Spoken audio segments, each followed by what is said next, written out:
صباح الخير او مساء الخير على حسب الوقت اللي انتوا بتشوفونا فيه. المهم ان ربنا يجعل ايامكم كلها خير. فص ملح وداب ده مش مجرد مثل مصري عادي، ده يعتبر ظاهرة مخيفة العلماء مش لاقين لها اي تفسير لحد النهارده، ولكنها موجودة وبتحصل في جميع دول العالم. هنتكلم النهارده على الاختفاء الذاتي او الاختفاء المفاجئ. تابعونا.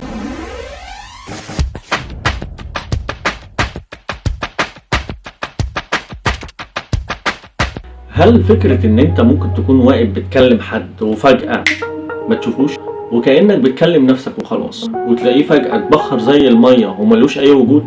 والاخطر ان هو ما بيرجعش تاني ابدا. وقبل ما تقول عليا مجنون، الظاهرة دي حصلت وبتحصل وبيبقى فيه شهود عيان عليها كمان.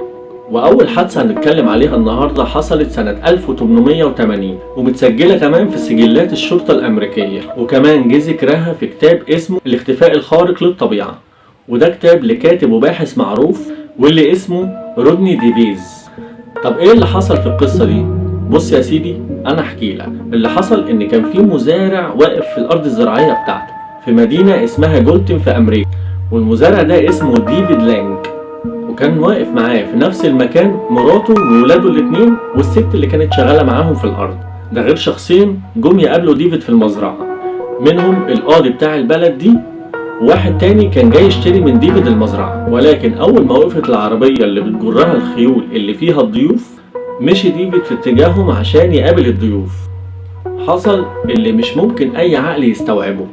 خطوة في اتنين في رفعة رجله عشان يخطي الخطوة التالتة، بقى جزء من الفراغ ما بقاش موجود، وكل اللي كانوا موجودين شافوا الخطوة الأولى والتانية، والتالتة كان الفراغ سيد الموقف. وطبعا ولأن الموقف كان أكبر من إن أي عقل يستوعبه، فجري كل اللي كانوا موجودين لمكان ديفيد معتقدين إن في حفرة سقط فيها ديفيد، واتصدموا لما وصلوا ملقوش ولا حفرة ولا أي أثر لديفيد. ولولا إن الموضوع حصل قدام 6 أشخاص من ضمنهم القاضي بتاع البلد، ما كانش حد صدق إن ده حصل.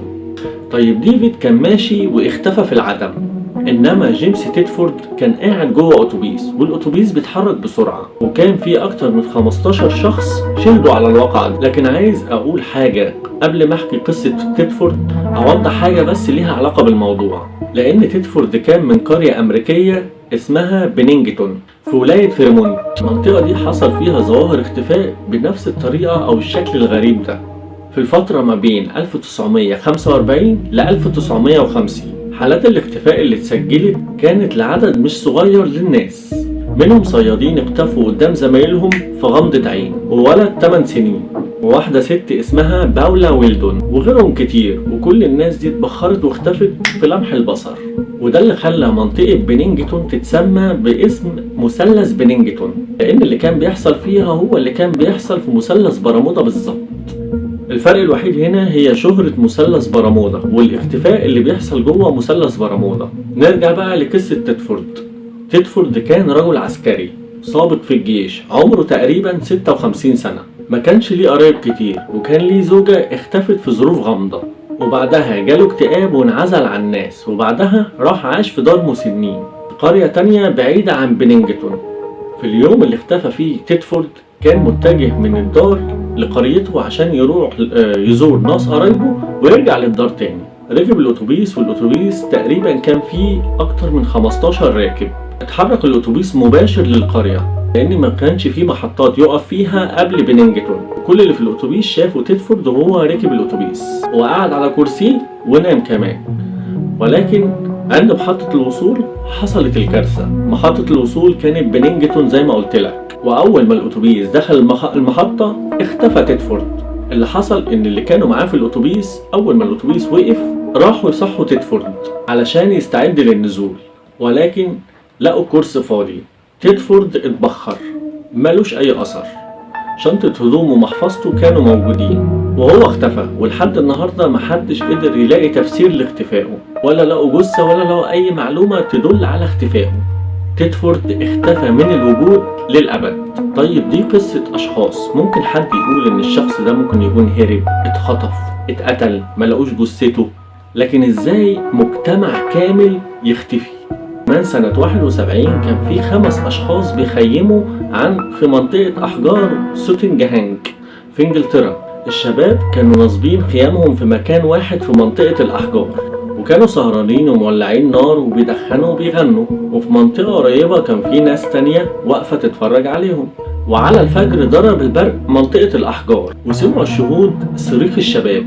ولكن بعد ما جريوا عشان يلحقوا الشباب دول، اللي أكيد ما بينهم حد اتصاب إصابة خطيرة واللي اتحرق واللي مات، كانت الصدمة إن هما ما لقيوش حاجة، ما لقوش ناس متصابة ولا ناس محروقة ولا ناس أصلا. كل اللي لقوه النار اللي كانوا مولعينها والخيام المحروقة، وما لقيوش ال5 شباب. والحقيقة إن كل ده مش حالات الاختفاء اللي من النوع ده، لكن في حالات متسجلة لاختفاء طيارات بركابها، منهم طيارة ماليزيا رقم 3 سبعات اللي اختفت سنة 1914، واشترك 26 دولة في البحث عنها، واتكلفوا ساعتها 200 مليون دولار، لكن لحد النهاردة لا لاقيينها ولا عارفين سر اختفائها. طيب التفسيرات اللي طلعت علشان تفسير الاختفاء والحاجات الغريبة المفاجئة دي كانت نوعين. النوع الأول اللي بيقولوا الناس ورجال الدين، هو دي يا إما قوة خارقة للطبيعة يا إما الناس دي خطفتها الجن.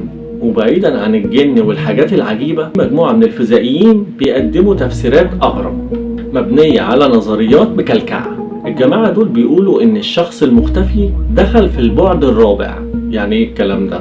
بص يا سيدي، أنا أقول لك. دي نظرية من نظريات أينشتاين، واللي قال إن الأبعاد العادية اللي بتكون أي حاجة في الكون هما 3 أبعاد: الطول والعرض والارتفاع. وده اللي بيخلينا نشوف الكون بحدود معينة، ولكن في بعد رابع وهو الزمن، وده ما نقدرش نشوف من خلاله ولا نوصفه.